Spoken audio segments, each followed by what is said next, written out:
السلام علیکم، میں بنت Gulzar Ahmed welcome to all of you. آج سے ہم انشاءاللہ تعالی ترجمہ و تفسیر قرآن پاک کا مکمل طور پہ آغاز کریں گے۔ میں آپ کو بتاتی چلوں کہ میں موٹیویٹر اسپیکر نہیں ہوں، لیکن یہاں ہم جو پڑھیں گے اس میں لفظی ترجمہ ہوگا قرآن پاک کی آیات کا، مفہوم کے ساتھ ترجمہ ہوگا اور اس کے علاوہ مختصر سی تفسیر ہوگی، ٹھیک ہے۔ اور اس کے علاوہ آپ جیسے ہم کہتے ہیں کہ why we need a teacher, کہ ہمیں ٹیچر کی ضرورت کس لیے ہوتی ہے؟ ہمیں ٹیچر کی ضرورت اس لیے ہوتی ہے کہ بکس سے ہم ہر چیز نہیں سیکھ سکتے۔ فار ایگزامپل، اگر آپ کسی کو میڈیکل کی بکس دے دیں اور اسے کہیں کہ آپ کسی کا آپریٹ کر کر دکھائیں، تو وہ ہرگز آپریٹ نہیں کر سکتا جب تک کوئی ایک ٹیچر اس کو پراپر طریقے سے پریکٹیکلی پرفارم کر کر نہ دکھائے۔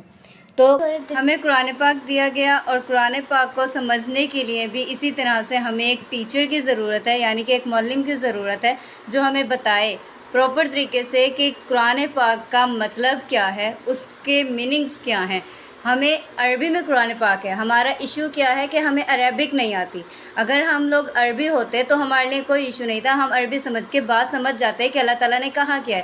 اصل میں اب عربی ہمیں نہیں آتی تو اس لیے ہمیں اردو ٹرانسلیٹ کرنا پڑتا ہے، اور اردو ٹرانسلیٹ اگر آپ یہ کلاس جوائن کرتے ہیں تو اس میں آپ اس قابل ہو جائیں گے کہ آپ خود عربی دیکھ کر اردو ترجمہ پڑھ سکیں گے۔ اور یہاں تک کہ اگر کوئی آپ سے کوئی عربی کی لائن پوچھتا ہے کہ فلاں لائن کا کیا مطلب ہے، تو آپ وہ اس کا آنسر کرنے کے بھی قابل ہو جائیں گے۔ انشاءاللہ تعالیٰ کل سے پھر پراپر کلاس کا آغاز ہوگا، سورۃ فاتحہ سے ہم اس کا آغاز کریں گے، اور انشاءاللہ تعالیٰ پورے قرآن پاک کا لفظی ترجمہ، مفہوم کے ساتھ پراپر طریقے سے ترجمہ اور مختصر تفسیر اس میں شامل ہوگی۔ جزاک اللہ خیر۔